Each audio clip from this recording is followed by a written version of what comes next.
बार फिर से स्वागत है आपका मेदिज न्यूज़ की श्रृंखला एक्सपर्ट स्पीक पे, जहां हम पूछते हैं कुछ एक्सपर्ट से महत्वपूर्ण सवाल। एक्सपर्ट स्पीक के तीसरे एपिसोड के लिए हमारे साथ फिर जुड़े हैं डॉक्टर गिरीश गुप्ता, जो है जाने माने अंतर्राष्ट्रीय ख्याति प्राप्त होम्योपैथिक विशेषज्ञ और Gaurang clinic and centre for homeopathic research के संस्थापक और चीफ कंसल्टेंट।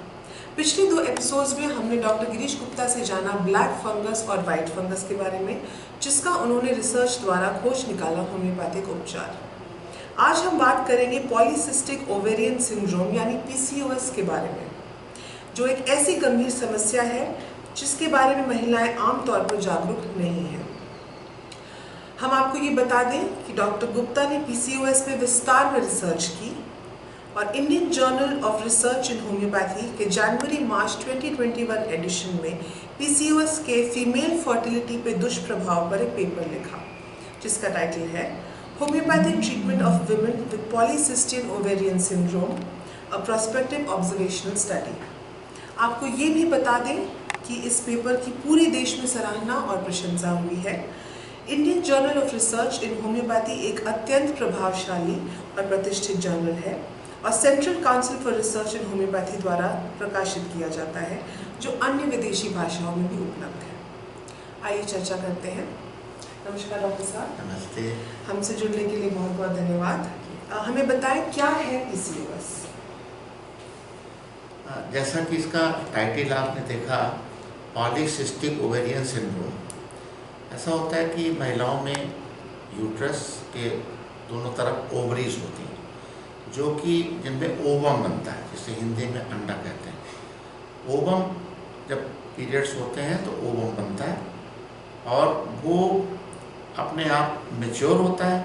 मैच्योर होने के बाद अगर फर्टिलाइजेशन होता है तो फिर कंसेप्शन हो जाता है, अदरवाइज वो अपने आप ख़त्म हो जाता है। ये साइकिल महीने में एक बार, जिसे कि मासिक धर्म पीरियड्स कहते हैं, उसमें होता है।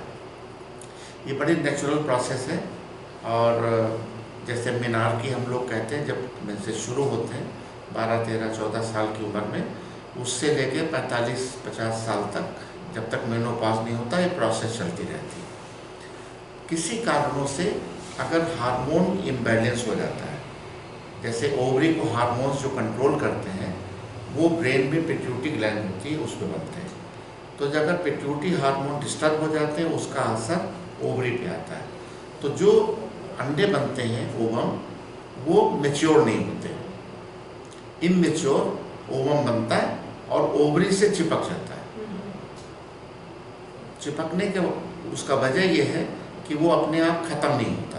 नेचुरल प्रोसेस में वो पीरियड के साथ ख़त्म हो जाना चाहिए, तो वो ओवम इमैच्योर जो है ओवरी के ऊपर एक चिपक जाता है।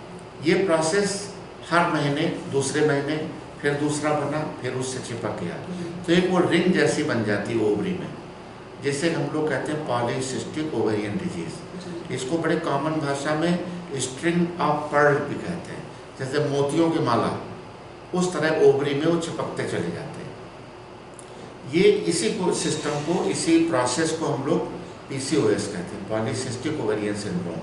तो एक तरह से सिंड्रोम इसलिए है कि जिन महिलाओं के होता है उनमें देखा गया कि उनमें ओबेसिटी हो जाती, वेट बढ़ जाता है, बाल आने लगते हैं, दाढ़ी मूछ लेडीज़ में, लड़कियों में हेयर्स अनवांटेड आने लगते हैं और स्किन काली पड़ने लगती है, जगह जगह पैचेज होने लगते हैं।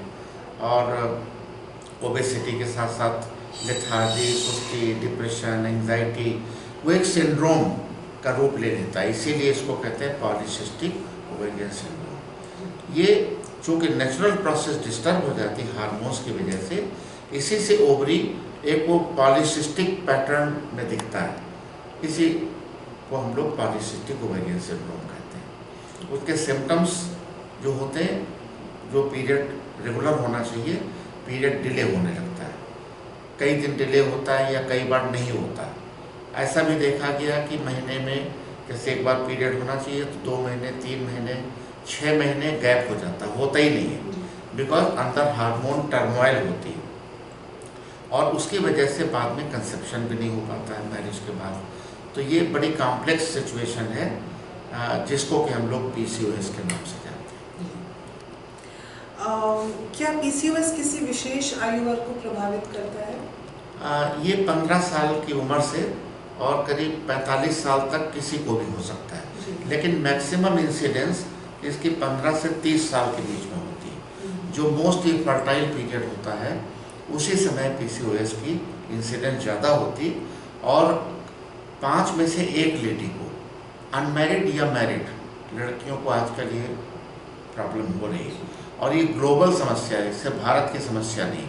पूरे वर्ल्ड में 2.5 से 3% इसकी इंसिडेंस है, लेकिन इंडिया में इसकी इंसिडेंस ज़्यादा है, जो कि जैसे मैंने बताया कि 1 आउट ऑफ 5 लड़कियों को पीसीओएस से वो सफ़र कर रही हैं। तो कोई खास कारण कि इंडिया में इसकी इंसिडेंस ज़्यादा है? इसका जो मुख्य कारण हम लोगों ने देखा, जो रूरल की तुलना में जो अर्बन एरिया में लड़कियां जो है उनमें ज़्यादा इंसिडेंस पाई जा रही है।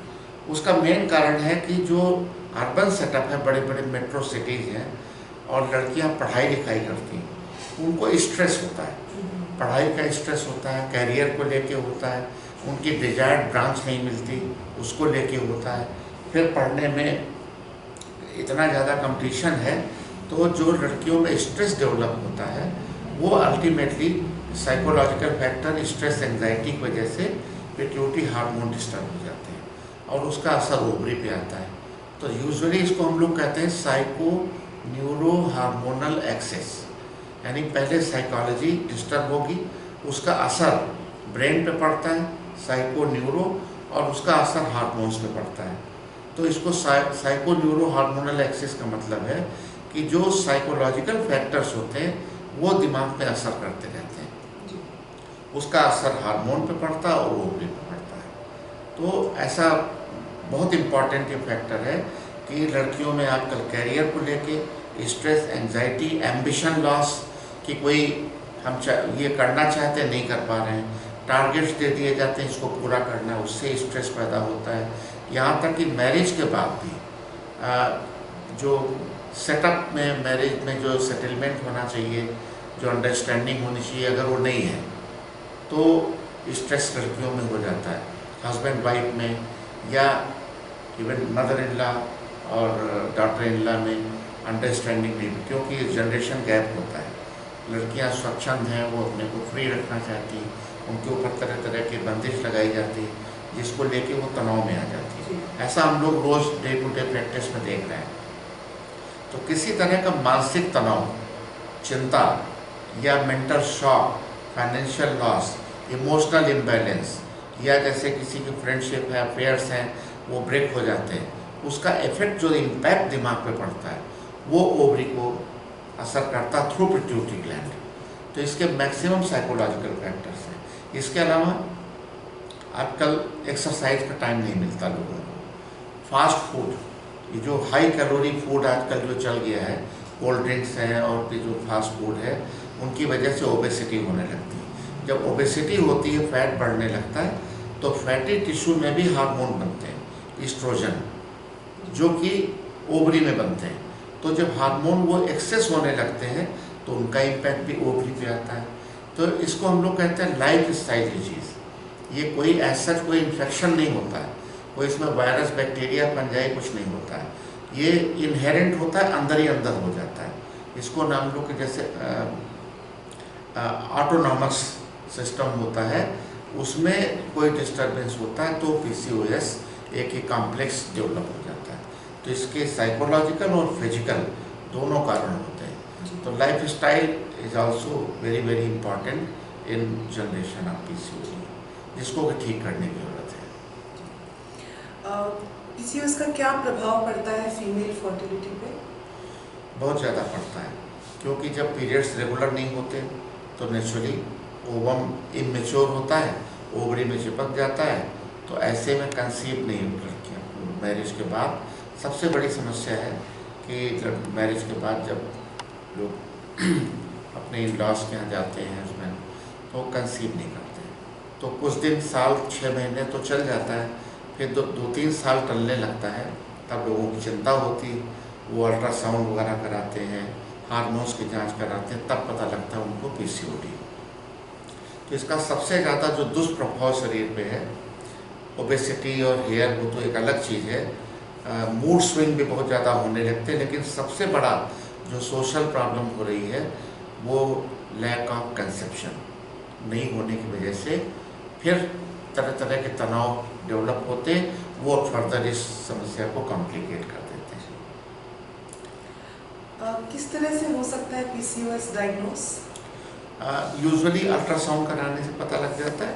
अगर किसी लेडी को, लड़की है या मैरिड है, अगर कई कई महीने पीरियड्स नहीं होते, 2 महीने 3 महीने 6 महीने नहीं होते, तो वन शुड सस्पेक्ट कि उनको PCOS है। तो सबसे जो इनिशियल इन्वेस्टिगेशन होता है वो अल्ट्रासाउंड से होता है। अल्ट्रासाउंड ऑफ पेल्विस जब नीचे का कराते हैं तो उसमें ओवरी में वो सिस्ट दिख जाते हैं, क्लियर कट डायग्नोसिस हो जाती है। फिर उसकी फर्दर कंफर्मेशन के लिए हम लोग हार्मोन्स की जांच कराते हैं। तो ओवेरियन हार्मोन्स होते हैं और पिट्यूटरी के हार्मोन्स होते हैं जिसको कि हम लोग LH कहते हैं, FSH कहते हैं। एक एंटी मुलेरियन हार्मोन होता है, ईस्ट्रोजन होता है, प्रोजेस्टेरोन होता है। एक मेल हार्मोन होता है टेस्टोस्टेरोन, ये भी बढ़ जाता है। तो आपने देखा कि जिन लड़कियों को PCOS होता है वो मैनिश होने लगती है, जैसे बाल आना, आवाज़ भारी हो जाना, ओबेसिटी होना और हेयर लॉस। मतलब एक तरफ अनवांटेड हेयर आने लगते हैं और जो बाल होते हैं, अगर लड़की के बाल गिरने लगे तो बहुत बड़ी समस्या हो जाती है। तो male pattern baldness is due to increase in testosterone, यानी मेल हार्मोन फीमेल में बढ़ जाते हैं तो मेल वाले कैरेक्टर्स आने लगते हैं। तो ये सारे सिम्टम्स अगर देखते हैं तो इतना काफ़ी हमको डायग्नोसिस के लिए काफ़ी है। अल्ट्रासाउंड में पॉलीसिस्टिक ओवरी दिखते हैं और अगर हार्मोन्स भी एबनॉर्मल हो रहे हैं, टेस्टोस्टेरोन बढ़ा हुआ है, यहाँ तक कि इंसुलिन भी जब आप टेस्ट कराते हैं तो वो भी एबनॉर्मल आता है। तो ये सारे फैक्टर जो है वो डायग्नोसिस में मदद करते हैं। क्या ऐसी कोई लाइफस्टाइल चेंजेस है जिनको अपनाकर औरतें PCOS से बच सकती हैं? बिल्कुल बिल्कुल, ये लाइफस्टाइल डिजीज़ है। सबसे पहले तो अपने खाने पे ध्यान देना चाहिए। खाना जो है बहुत हाई कैलोरी नहीं लेना चाहिए, रिच फूड लेना चाहिए, लेकिन प्रोटीन रिच हो, फ्रूट्स हो, वेजिटेबल्स हो, हेल्दी फूड लेना चाहिए, पहला। दूसरी चीज़ है exercise. Lack of exercise also leads to this. तो एक तो फिजिकल एक्सरसाइज होती है, लोग जिम जाते हैं, टहलते हैं, लेकिन सबसे इम्पॉर्टेंट है योगिक exercise. Yoga plays a very important role. मैंने 2 इंटरनेशनल जर्नल में पेपर देखे जिसमें कि हैदराबाद में स्टडी हुई है। उन्होंने 80 लेडीज़ पे काम किया, 40 लेडीज़ को कन्वेंशनल एक्सरसाइज और 40 को योगा। तो जो योगा ग्रुप था उसमें रिजल्ट बहुत ऑसम, बहुत ही अच्छे रिजल्ट्स आए। तो ये फिर हमारे भारतीय जो पद्धति है योगा की, ये साबित हो गया है कि PCOS मरीजों को योगा करना चाहिए। प्राणायाम, कपालभाति जितने भी होते हैं वो बहुत हेल्प करता है। तीसरी चीज़ है स्ट्रेस से बचना, जो कि सबसे इम्पॉर्टेंट है और लोगों को नहीं मालूम कि स्ट्रेस से कैसे बचें। उसके लिए ज़रूरी है कि अपनी पॉजिटिव सोच रखें। कोई बीमारी है, कोई समस्या है, हमेशा पॉजिटिव सोच रखनी चाहिए कि मुझे इसको करना है।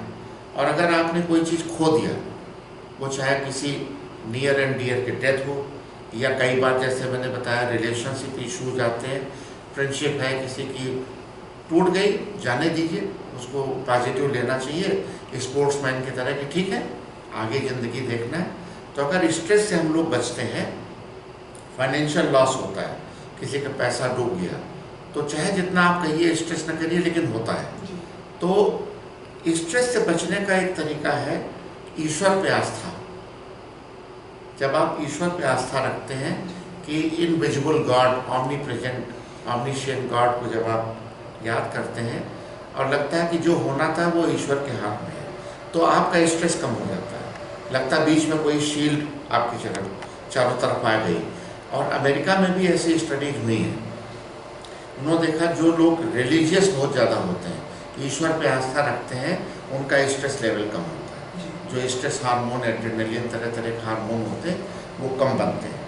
तो फिर वही भारतीय पद्धति पे मोहर लगती है कि ईश्वर पे आस्था रखना, योगा करना, स्वस्थ खाना खाना, लोगों से अच्छे रिलेशनशिप रखना, दोस्ती रखना, अपनी बातों को लोगों से शेयर करना, ये सारे फैक्टर जो हैं स्ट्रेस करने में मदद करते हैं।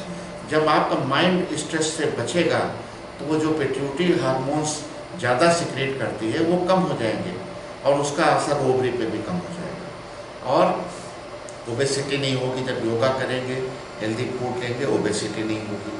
तो आप कई बार अगर अपने लाइफ स्टाइल चेंज करें तो पीसीओएस से बच भी सकते हैं और अगर हो गया तो उससे आपको रिकवरी में भी मदद मिलेगी। ऐसा मैंने क्लिनिकल प्रैक्टिस में मैं देख रहा हूँ, यही रिकमेंड कर रहा हूँ। डॉक्टर साहब, अपनी रिसर्च के बारे में कुछ बताइए। रिसर्च में मुझे इंटरेस्ट इसलिए हुआ कि ये करीब ईयर 2000 के आसपास मैंने महसूस किया कि ये इस तरह की लड़कियां मेरे पास बहुत आ रही हैं ट्रीटमेंट में कि पीरियड्स नहीं होते और जिनकी मैरिज हो गई they are not conceiving.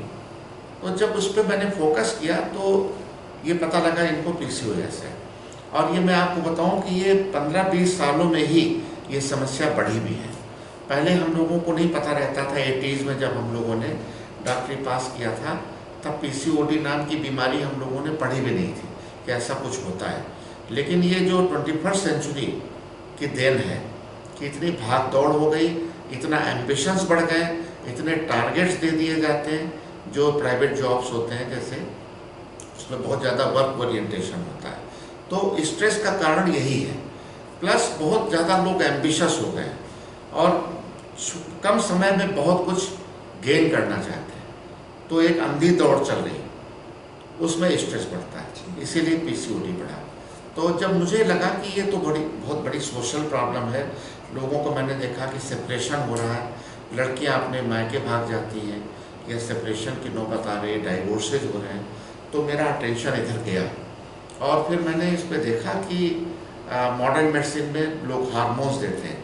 Hormones जब तक आप लेते हैं रिस्पॉन्स आता है, जैसे ही छोड़ते हैं फिर आपकी प्रॉब्लम हो जाती है। जैसा मैंने आपको बताया कि जो मरीज आते थे उनकी हम लोग मेडिकल हिस्ट्री लेते हैं, तो उन्होंने यूजुअली लोग जब ऐसी समस्या होती है तो गायनेकोलॉजिस्ट से मिलते हैं, तो वो हार्मोन्स का ट्रीटमेंट देते हैं। लोगों को रिस्पांस आता है, लेकिन मरीज बताते थे कि जब तक मैं हार्मोन्स लेता हूँ मेरे उसके पीरियड ठीक आते हैं और उसके बाद फिर वैसे ही हो जाता है। और इवन कंसीव करने में बड़ी समस्या आती है। आयुर्वेदिक भी लोग ट्राई करते हैं, उसके बाद भी रिस्पांस नहीं आई। यहाँ तक कि मुझे लोग कहते थे मैंने होम्योपैथी भी ट्रीटमेंट ट्राई किया लेकिन रिस्पांस नहीं आई। तो मुझे लगा कि फिर मैं कौन सी पैथी लूँ। तो इस पर जब रिसर्च करना शुरू किया तो चांस की बात है कि 2008 में मैंने अपने को एक एमडी में एनरोल किया और उसमें मुझे 50 केस का टारगेट दिया गया। जब उन केसेस की मैंने स्टडी किया डीप और जो साइको एनालिसिस किया तो पता लगा कि सारे लोगों में वो स्ट्रेस, एंग्जाइटी, साइकोलॉजिकल, मनोवैज्ञानिक फैक्टर मुझे मिलते हैं। ज़्यादातर डॉक्टर उन फैक्टर को इग्नोर कर देते हैं, क्योंकि अगर कोई स्ट्रेस एंग्जाइटी की बात करता है तो आपको वो साइकेट्रिस्ट के पास भेज देते हैं। साइकेट्रिस्ट आपके उस चीज़ का इलाज करेगा, मानसिक बीमारी का, लेकिन पीसीओडी का इलाज नहीं करेगा। गायनेकोलॉजिस्ट के पास आप जाते हैं तो वो गायनी पीसीओडी का इलाज करेगा, वो साइकी का इलाज नहीं करेगा। तो homeopathy is the science which is psychosomatic. Psychosomatic मतलब हिंदी में कहते हैं मनोदैहिक, यानी जो मन है, माइंड है, उसका ट्रीटमेंट होम्योपैथिक सिस्टम में पॉसिबल है। जब मैंने उस एस्पेक्ट से हिस्ट्री लेना शुरू किया और मेंटल और फिजिकल दोनों फैक्टर्स को मिला के और दवा का सिलेक्शन शुरू करके देना शुरू किया तो रिस्पांस आने लगा। वहाँ से मुझे इंटरेस्ट हुआ। तो 2008 की बात है, मैंने थीसिस सबमिट किया, 50 केस का टारगेट दिया, मैंने 100 केस पे किया। तो जो मेरे गाइड थे उन्होंने बहुत खुश हुए कि आपने तो इतना ज़बरदस्त 72% उसमें मुझे रिजल्ट्स मिले। फिर उसके बाद और इंटरेस्ट मेरा बढ़ता गया और पीसीओडी में मेरे पास इतने केसेस हो गए, 100 ऑफ केसेस। उनका जब मैंने डेटा एनालाइज किया और उसको मैंने पेपर बनाया, तो मैं एक इंटरनेशनल कॉन्फ्रेंस हुई थी हमारी 2014 में, जिसमें कि मुझे पेपर प्रेजेंट करने का मौका मिला। पेरिस में हुई थी, फ्रांस। वो पेपर काफ़ी अप्रिशिएट हुआ। लौटने के बाद मुझे लगा इस पे और काम करते हैं। फिर एक इंटरेस्ट मुझे हुआ कि मैंने अपने को पीएचडी में एनरोल किया। At that time I was 60। So people were amazed कि आप क्या करेंगे पीएचडी करके। मैंने कहा मुझे अपने रिसर्च पे हॉल मार्क लगाना है, मोहर लगनी चाहिए, क्योंकि ऐसे में कुछ कहता हूँ तो लोग कहेंगे क्लेम करते हैं, दावा करते हैं। फिर मेरा पेपर पब्लिश हुआ। पेपर पब्लिश होने के बाद मैंने पीएचडी में एनरोल किया, उसमें 50 केस की स्टडी किया। उनमें से करीब 34 केसेस में ब्यूटीफुल रिस्पॉन्स आया। जो लोग कंसीव नहीं कर रहे तो दे कंसीव्ड एंड गॉट चाइल्ड। तो मुझे बड़ा इनकरेजमेंट हुआ। उसी बेसिस पे फिर मैंने एक research project department of Ayush को मैंने भारत सरकार को मैंने 2015 में सबमिट किया, और शॉर्ट में बताऊं कि वो मेरा प्रोजेक्ट सैंक्शन हो गया। 2015 से 17 तक 2 साल में उसमें भी 50 केस को हम लोगों ने फॉलो किया। उसमें सारा खर्चा गवर्नमेंट की तरफ से मिलता था। उसमें भी बहुत इनकरेजिंग रिजल्ट्स हैं। वही पेपर मेरा अब पब्लिश हुआ है 2021 में। 5 साल लग गया मुझे ये सारे काम करने में और ये पेपर पब्लिश करने में। लेकिन जो Indian journal for research in homeopathy में पेपर आया, तो this is the most reputed peer reviewed journal in the country, और ये पूरी दुनिया में जाता है। तो अब इसमें मोहर लग गई, और ये मैंने साबित कर दिया अपने काम से कि पीसीओएस का एक्सेलेंट इलाज होम्योपैथी में मौजूद है, लेकिन हमें होम्योपैथिक प्रिंसिपल पे ट्रीटमेंट देना पड़ेगा। इसकी पेटेंट दवा कोई नहीं आती। मार्केट में बहुत सी दवाएं PCOD drop, ovarian cyst drop इस तरह के मिलते हैं, बट दे आर बोगस। कोई भी पेटेंट दवा इसकी अभी तक नहीं है। हर इंडिविजुअल का इलाज उसके सिम्टम के बेसिस पे होता है। जैसे आजकल हम लोग कहते हैं टेलर मेड मेडिसिन, एक नया कंसेप्ट आया है कि एक होता है कि एक नंबर है, उसी नंबर के कपड़े में सैकड़ों लोग फिट हो जाते हैं, और जो टेलर मेड होता है वो टेलर आपका मेजरमेंट लेता है।